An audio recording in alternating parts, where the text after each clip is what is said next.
It's a sort of neglected space on the north bank of the river, at a point where when you're walking along the river you have to leave the river and go up to Upper Thames Street. And it's a sort of backwater, and it's not very noticeable, and yet it is the very place where medieval London grew out of. It's the spot where King Alfred decided to re-establish London as a major city. And, you know, it's got an incredible history.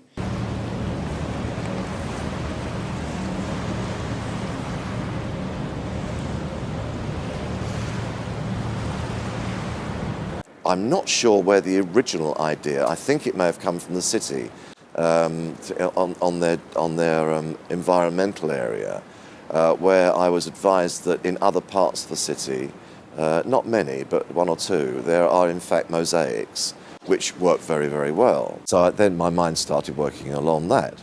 So I met David Tootle from Southbank Mosaics. We had a really constructive meeting. It looked like it might work, it might be a starter. And since then, we've continued our discussions, and there's been a dialogue around how we would do it, the methodology, a dialogue around the experts that we involve. David asked me to come in and help with the drawing work.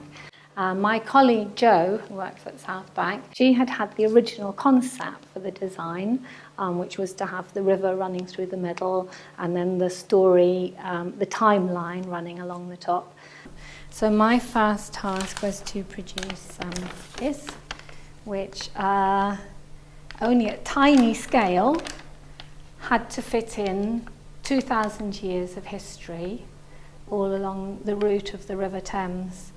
And it was such a lovely idea to combine, you know, the geography with the time. It was just irresistible, but it was such hard work, I couldn't believe it. 2,000 years is a lot of history.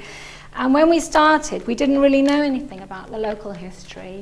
In terms of history, we've previously worked with John Newman. So we approached him to help us with the research and the history of Queenhithe Dock. For the Queenhithe project, I basically do two things. The first thing is that I support the research volunteers in order to do the background research that informs the images that get put on the mosaic. You know, just what is the content, what is the history. We need to know that first of all before we start illustrating that history on the mosaic. So it was important to get the history correct. And part of the challenge was to make it visual. You know, the researchers found out all these interesting facts, but some of them were, quite frankly, rather hard to illustrate. I worked with about 10, 12 volunteers who were all interested in different bits of the history, whether it was the kind of kings and queens or the wildlife of the area or what got traded at the market, things like that.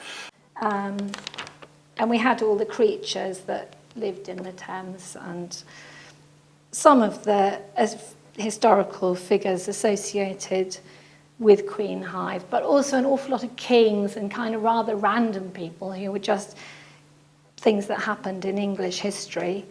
So, for example, one of the things that I did was to organise a couple of sessions for the volunteers at the Guildhall Library in the City of London. And I had to find objects that were related to London in some way, preferably the Thames, things that have been found in the Thames, that had little decorative things that we could use in the design. And sort of try and piece it all together. So this is a big project, and we also need more knowledge and skills. So we wanted an archaeologist because we want to use tile collected from the river. And I approached Mike Webber, who is an expert on the River Thames and knows this area and knows Queenhithe really well.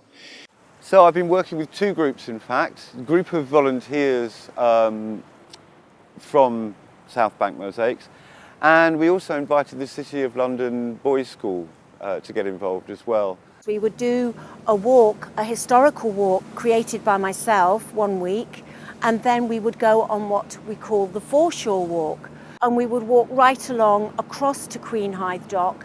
So we walked past it and we walked within it and enjoyed ourselves exploring it, and then we would walk on through towards the Millennium Bridge and all the way finding interesting artifacts that had been deposited by our forefathers, if you like, and the people who lived in the City of London for many, many hundreds of years.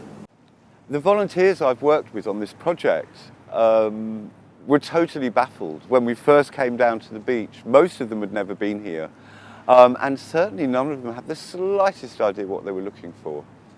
But on the second visit, they started to pick up the Victorian, the brightly coloured stuff. And then we said, right, no more of that. We've now got to look for the duller colours, the dull yellows, oranges of the Tudor period, all hand painted this time, not transfer printed. And sure enough, we came up with that. And then eventually we got way back to the Roman period.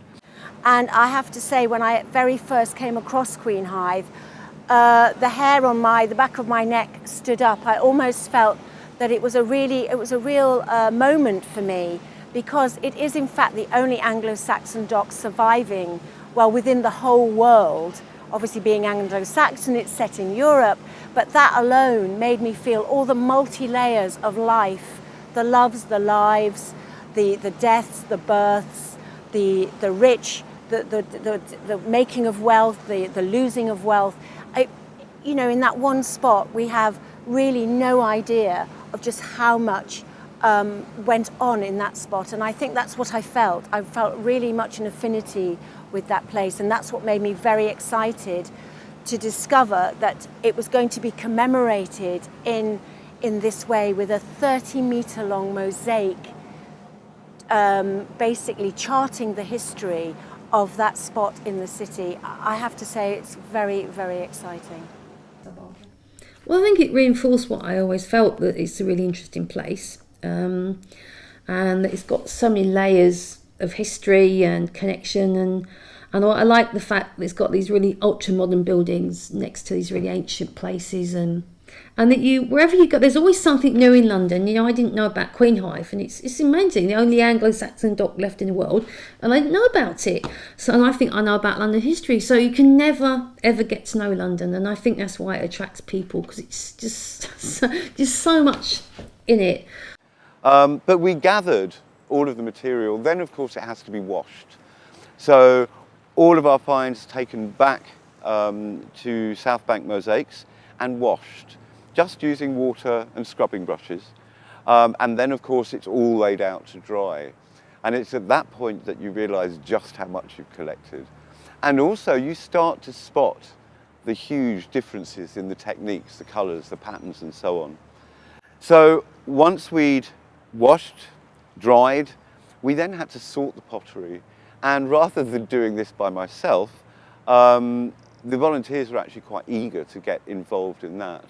The one thing I love most about this mosaic is that for the first time, the importance of this place is going to be recognised. And a very special site it is, the birthplace of modern London.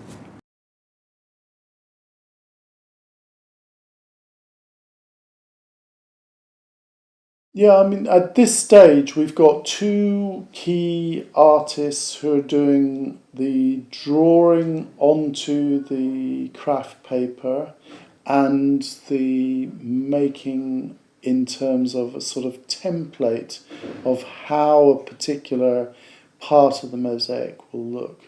So that Joe Thorpe is doing most of the design idea of the use of colour and which materials and which tiles we'll use in a particular part of the mosaic. And Maria Palmieri is doing a lot of the actual drawing up of the design onto the craft paper.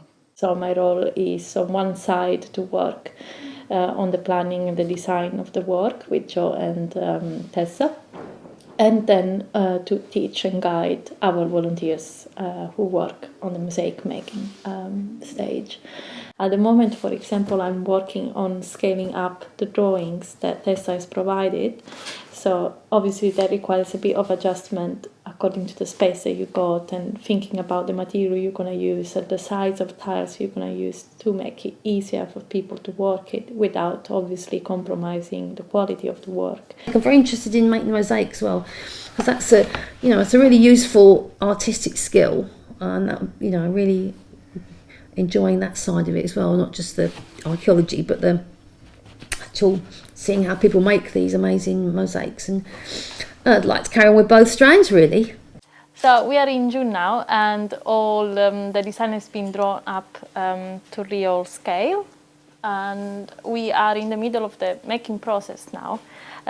We are working into like separate sections. So we would have things like patterns, scenes, coins, animals, lettering, telling things about what we found out during the research, so the history of London linked to Queenhithe Dock. And each panel is set according to specific rules. We prepare a chart that shows people how to make the letters, so that guides them in deciding which line is the most important, how to cut the tiles, what sort of size we are looking at, these sort of things. And then it's a great help when many people work on the same project. And same thing with animals, so we set colors, we set the andamento, and people are guided through it. In terms of color, we prepared, Joe Thorpe actually prepared a palette. So this is the whole design. It's not completed yet, the last bit missing, but it basically sets the main colors for each section. So whenever I set up a new section, I know what my main color is, and then I just pick up 2 or 3 to make it more interesting, create a bit of lights point, things like that. But that is a great help for me. At this stage, I'm just setting up different panels for people to work on. So we have a code for each color, so we would have boxes like that that shows the color code, and there is some pre-cut tiles for people to use. And we start doing also a folder where we put all the instruction, and there is each section with reference images that I use when I set up the section. And there are also a bit more detailed instruction for the people to follow, but obviously I'm always here helping them, so it's just more for myself than the volunteers. But it's been, it's going very well. We are starting work a bit faster now because all the preparation has been done really, and it's just a matter of doing it now and training new people and try to get as many people involved as possible. So we now have a team of volunteers who come twice a week, and little by little our aim is to work on the project every day and have a certain number of people who are dedicated to this and make sure to meet the deadline end of August. The installation is supposed to be in September. So there is lots of work to do, there is lots of excitement, people are getting really, enthusiastic about it, and yes, it's quite demanding, but it's been a great experience so far. And I think in probably about 6 weeks we'll assess how far we've got. Are we on schedule? Do we need to have more of an input? Do we need to try and recruit more volunteers? But I think as we're going at the moment, we're on schedule and we've got good groups of people emerging. So we're finally preparing the mosaic for the installation. It's quite exciting, although a bit scary. The idea is to lay out the mosaic on the floor in different sections to check how well the section fits together and lay the mosaic on paper together with the edging made with the found objects from the river. And we're going to take the final measurements to make sure they are right and check for any adjustment to be made in terms of color, in terms of, size of the sections, and yeah, hopefully we'll not find too many. How are we doing? We're a bit baffled. Do we need a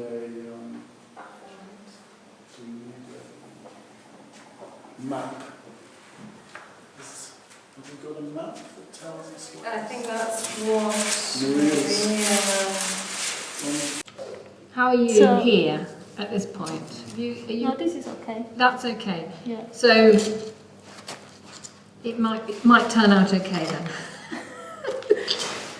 Ooh, the precision of this task. I think we were better off with the bottom working. That's pretty Yeah, adjust it to it. And then the bottom and the river were working okay. And then there was just a bit of a problem with Shakespeare. Okay, so shall we move back? I think we'll move everything back then, sorry.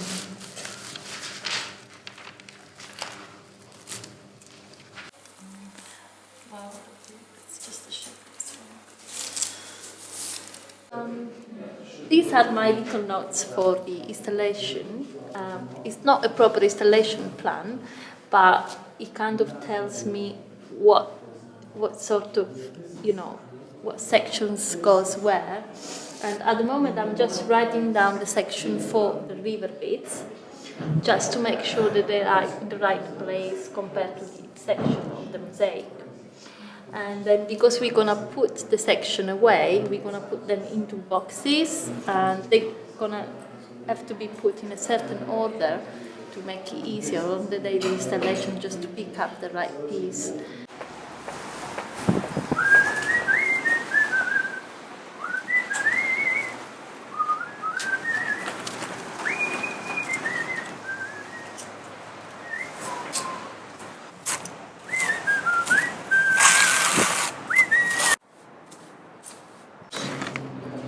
Braboski!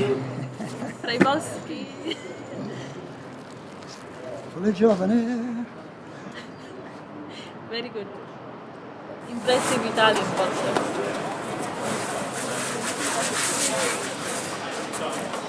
Right, welcome here to Southbank Mosaic, and here we are in the process of constructing the mosaics on the seawall where we are here at the moment, on the Queenhithe Mosaic project. Anyway, we have to prepare the wall with a band of marble at the top and at the bottom, and in between we've got the bands of bits and pieces that were found in the river.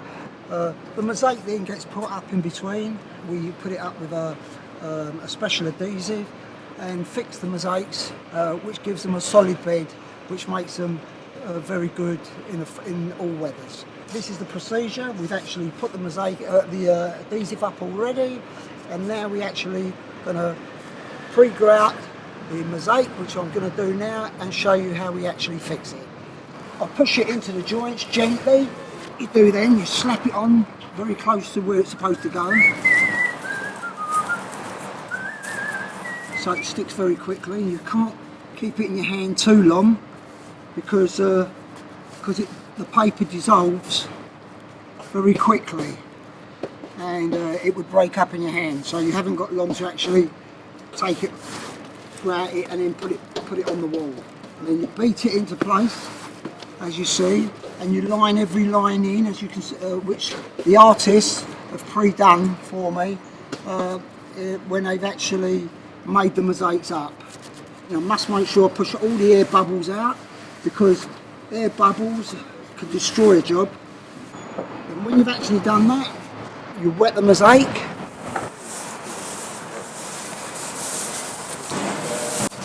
Once it's actually set a little bit, you then, with a trowel, actually start beating it like so. So you get all the air bubbled out. There's an air bubble there, so you have to actually pierce the paper to get it out. And once you've done that, you know that the mosaic is fully bedded onto the wall. When the actual paper has actually dissolved after 25-30 minutes, and you start taking the paper off, it will just peel off. And once it starts peeling off like that,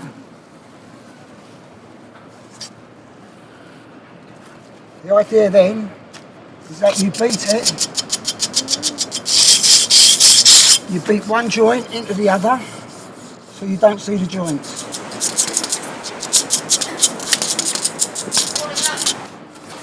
You go out the top like this. Got that on there. It dissolves the glue on top of the paper. And once the glue is dissolved, after a few minutes, you then wash it off. Then you give it another beat.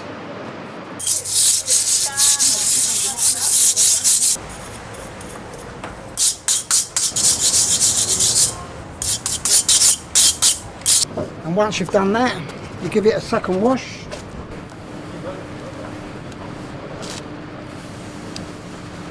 And then the day after that, you can give it a wash down with a very slight acid wash, and that can clean it up perfect. Basically, the mosaic on paper came a little bit shorter to the edge.